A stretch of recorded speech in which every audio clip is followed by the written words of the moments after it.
Hello दोस्तों, स्वागत है आपका आपके अपने channel BM Rajput maths classes में।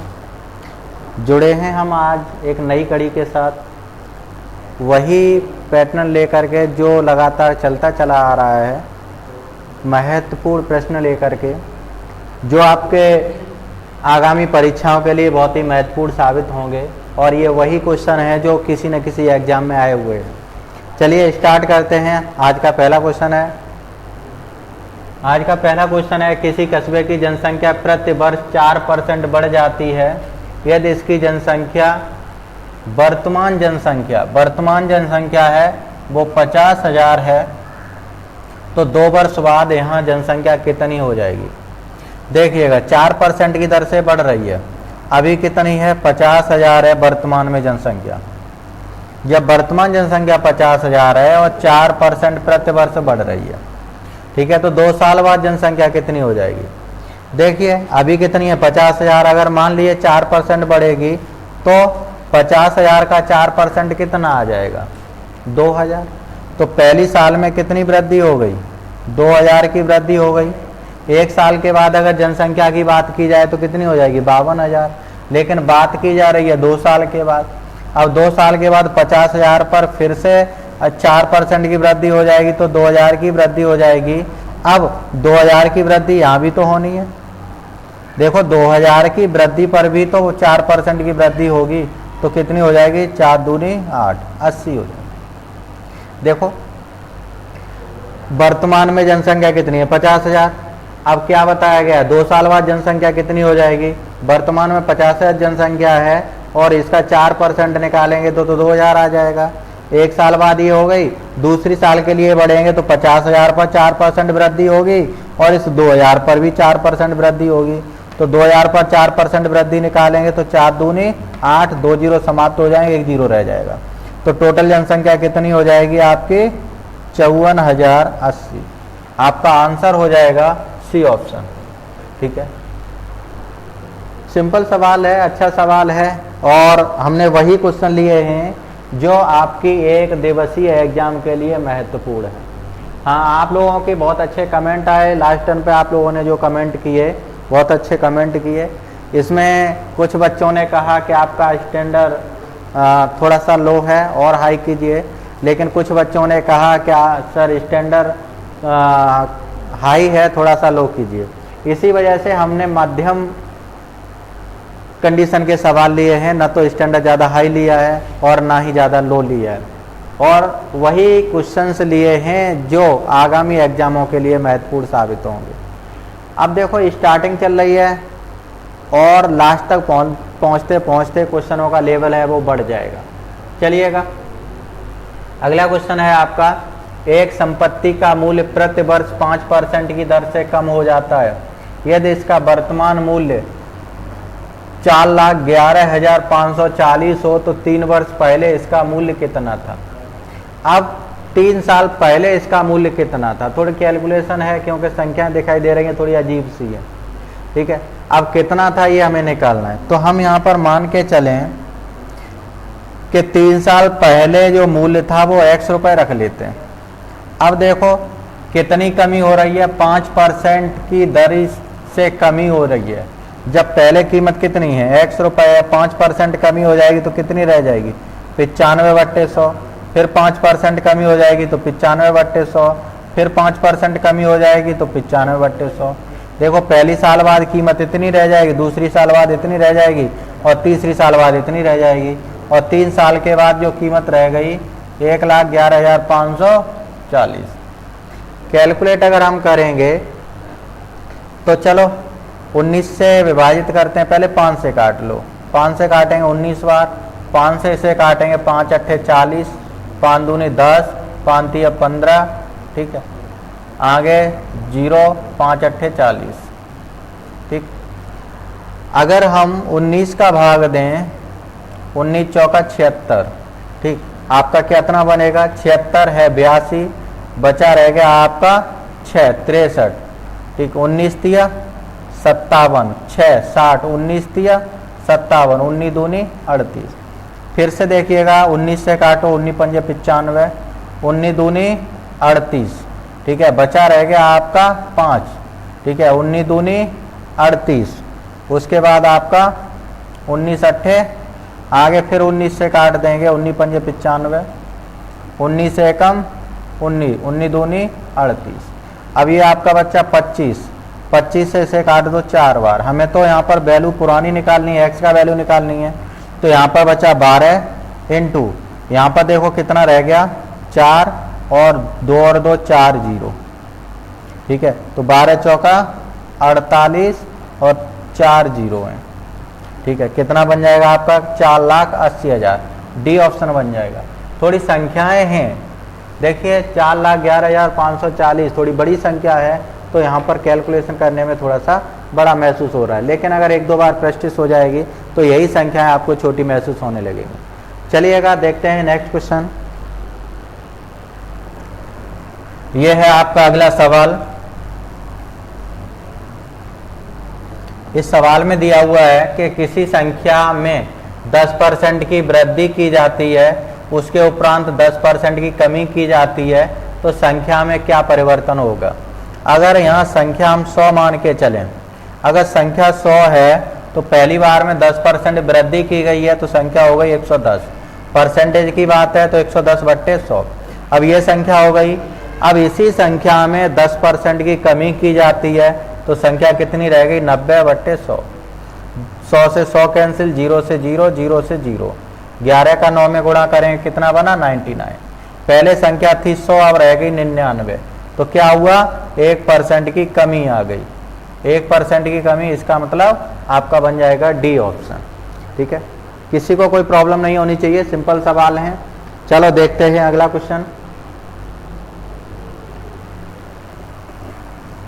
देखिएगा, इस टाइप का क्वेश्चन आपने पिछले वीडियो में भी देखा होगा। बहुत सरल सवाल है, बहुत इंपॉर्टेंट है, इस वजह से इसे लेके आए हैं, ठीक है। ये कई एग्जामों में पूछा गया सवाल है।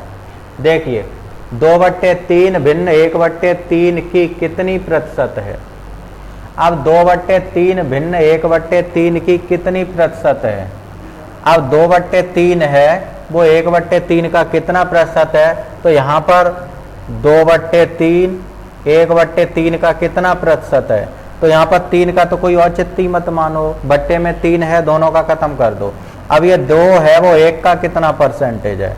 किसके बारे में पूछा जा रहा है, 2 के बारे में, ठीक है। जिसके बारे में पूछा जाता है उसे ऊपर रखते हैं, अन्य संख्या को नीचे। परसेंटेज में कन्वर्ट करना है तो 100 का गुणा, तो कितना हो जाएगा 200%, ठीक है। कितना परसेंट हो जाएगा 200%, डी ऑप्शन आपका बनेगा। चलिएगा देखते हैं आपका अगला क्वेश्चन।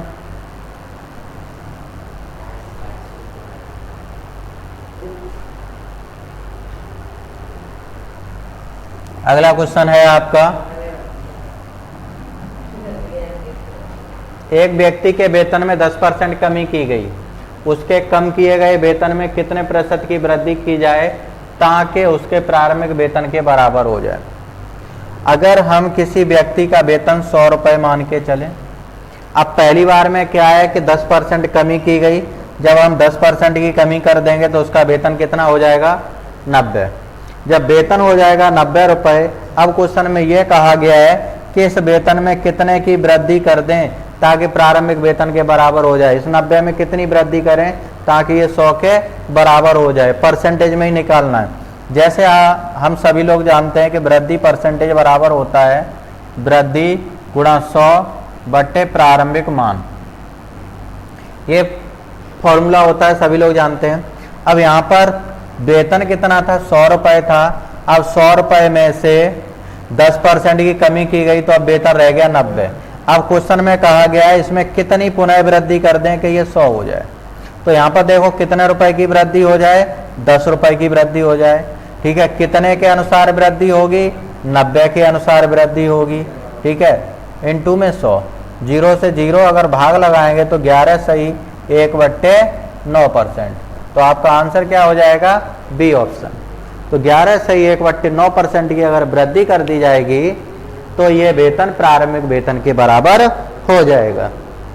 चलो देखते हैं अगला क्वेश्चन। ये आपका स्क्रीन पर नेक्स्ट क्वेश्चन है।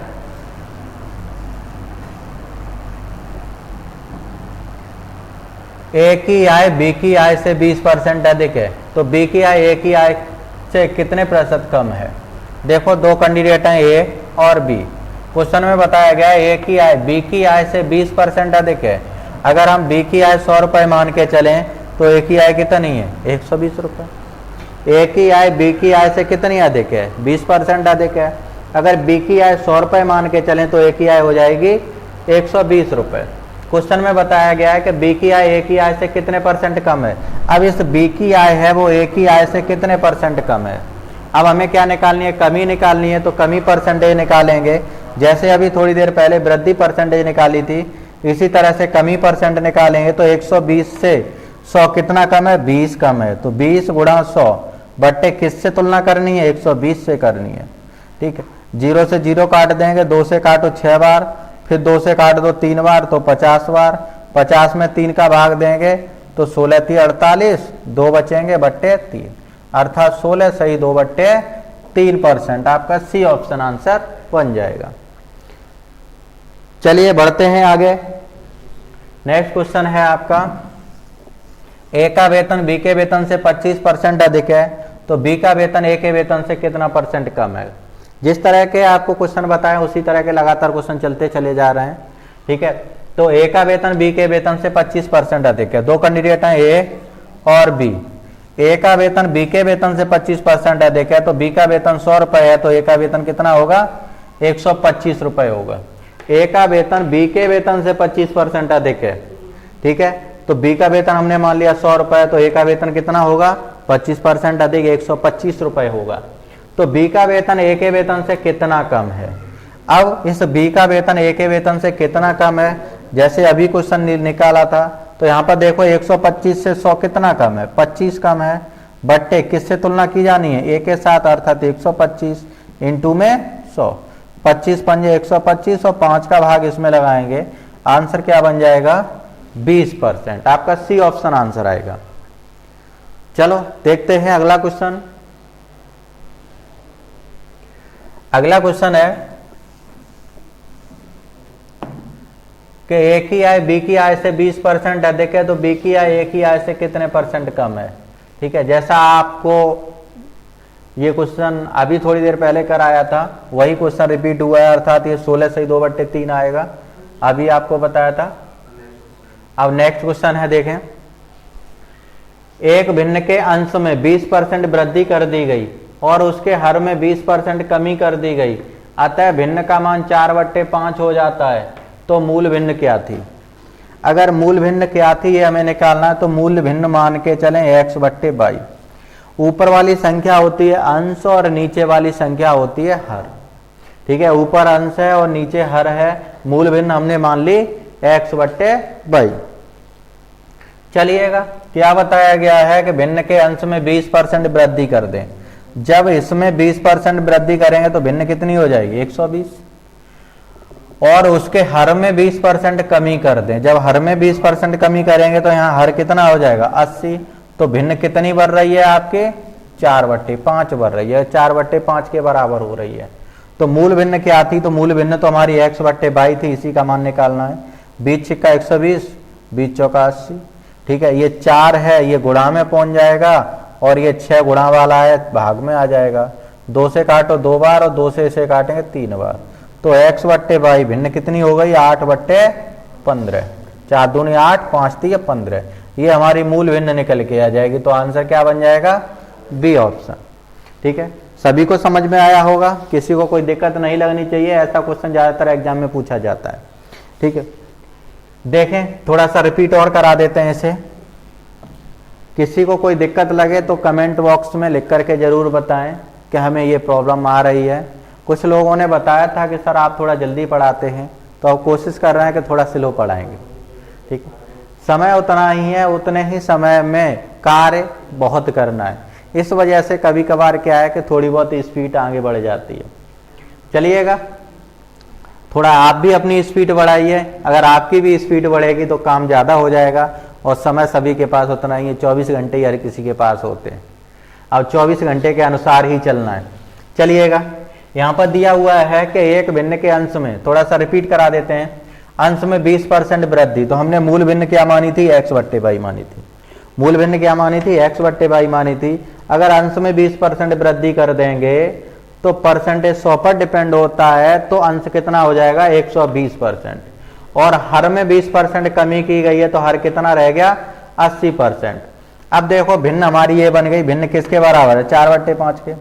चलिएगा हमने काटा इसे 20 से, 20 के 120, 20 चौका 80, 4 भाग वाले गुणा में पहुंचे, 6 गुणा वाले भाग में आ गए। 2 से काटा 2 बार, 2 से काटा 3 बार, ठीक है, कितना हो गया 4 दूनी 8/15। ये हमारी मूल भिन्न निकल के आ गई। देखते हैं अगला क्वेश्चन। हाँ, ये क्वेश्चन दिया हुआ है, एक आदमी ने अपनी पूंजी का 1/3 भाग 7% वार्षिक दर पर, 1/4 भाग 8% वार्षिक दर पर और शेष 10% वार्षिक दर पर निवेश किया। यदि उसकी वार्षिक आय 561 रुपए हो तो उसकी पूंजी कितनी है। देखो पहला भाग है 1/3, दूसरा भाग है 1/4, तो ये जो बट्टे वाली संख्या है यही हमने ले ली 4×12, इनका एलसीएम ले लिया 12। हमारी जो पूंजी है तो हमने पूंजी मान ली 12 रुपए। कितनी मान ली है, 12 रुपए। अब 12 रुपए पूंजी मान ली है। अब परसेंटेज की बात है तो थोड़ा सा और आगे बढ़ जाओ, पूंजी हो गई 1200 रुपए। हमने पूंजी सपोज कीजिए मानी है ये 1200 रुपए, आंसर नहीं है 1200 रुपए, लेकिन पूंजी क्या मान ली हमने, 1200 रुपए पूंजी मान ली। और 1200 का अगर हम 1/3 निकालेंगे तो 1/3 कितना आ जाएगा, यहाँ 400 रुपए, और 1/4 निकालेंगे तो 1/4 कितना आ जाएगा 300 रुपए। अब देखो 300, 400, 700 और शेष कितना रह गया 500 रुपए, ठीक है। अब 400 रुपए का 7%, अगर यहां पर जो वार्षिक आय देखी जाए तो वार्षिक आय कितनी होगी, जो भी हमारा ब्याज बनेगा वही तो वार्षिक आय होगी। अब 400 रुपए को उसने दिया है 7% पर, तो 400 का 7% निकालेंगे तो कितना हो जाएगा 4×7=28 प्लस, अब यहां देखिए 300 को दिया है 8%, तो 8×3 = 24 प्लस, अब 500 को दिया है 10%, तो कितना हो गया 50। ये जो टोटल आमदनी है वो किसके बराबर है, 561 के बराबर है। अब 561 के बराबर है तो अगर हम इन्हें जोड़ेंगे तो ये कितना हो गया आपका 8×4 = 12 और 4 और 5 9 और 1 10, 102। 102 की कीमत कितनी है 561 रुपए। अगर हम इसे 17 से काटें, 17×6 = 102, 17 से इसे काटेंगे तो 17×3 = 51 और 17×3 = 51। अगर हम 3 से काटें, 3 दूनी 6 और 3 से काटेंगे 11, तो देखो 2 की वैल्यू कितनी है 11, 2 की वैल्यू 11 है। हमें निकालनी किसकी वैल्यू है, 1200 की वैल्यू की निकालनी है। तो क्या कर दें हम 600 का गुणा कर दें, तो कितना हो जाएगा 1200 हो जाएगा, और 1200 की जो वैल्यू निकल के आएगी 600 का इधर गुणा करेंगे तो 6600 आ जाएगा, ठीक है। तो जो मूल कीमत है वो कितनी निकल के आ गई 6600 रुपए निकल के आ गई। तो पूंजी क्या है टोटल 6600 रुपए, ठीक है। चलो एक बार और समझ लीजिएगा, अच्छा क्वेश्चन है, सिंपल क्वेश्चन है। यहां पर एक आदमी ने अपनी पूंजी का 1/3 भाग दिया है 7% की दर पर, और 1/4 भाग दिया है 8% की दर पर, और शेष भाग दिया है 10% की दर पर, ठीक है। यदि उसकी वार्षिक आमदनी 561 रुपए है तो उसकी पूंजी कितनी है। तो यहाँ 3 दिया है, यहाँ 4 दिया है, 3 और 4 का एलसीएम लेंगे तो 12 आएगा। तो 12 परसेंटेज की बात चल रही है तो हमने टोटल पूंजी मान ली 1200 रुपए। अब 1200 का 1/3 निकालेंगे तो 400 आ जाएगा, और 1200 का 1/4 निकालेंगे 300 आ जाएगा, ठीक है। 300, 400, 700 हो गए, तो शेष कितना रह गया 500। अब देखो 400 रुपए दिए हैं मान लो 7% की दर पर, तो 7×4 = 28 रुपए हो गए। 300 रुपए दिए हैं 8 की दर पर, तो 8 दिए 24%, 24 रुपए हो गए। अब यहाँ पर देखिए 500 रुपए दिए हैं 10% की दर पर, तो 5×2 = 50 हो गए। टोटल मिलाकर 102। 102 की वैल्यू कितनी है 561। पहले हमने 102 को काटा 17 बार, 17×6 = 102 6 बार, और 17 से इसे काटा तो आया 33। 3 का भाग इसमें दिया 2 बार, और 3 का भाग दिया इसमें, 11 आ गया। तो 2 का मान कितना है 11, हमें चाहिए कितने का मान 1200 के मान चाहिए। तो 2 में अगर हम 600 का गुणा कर देंगे तो 1200 आ जाएगा, तो 600 का इधर भी गुणा कर देंगे तो 6600 आ जाएगा।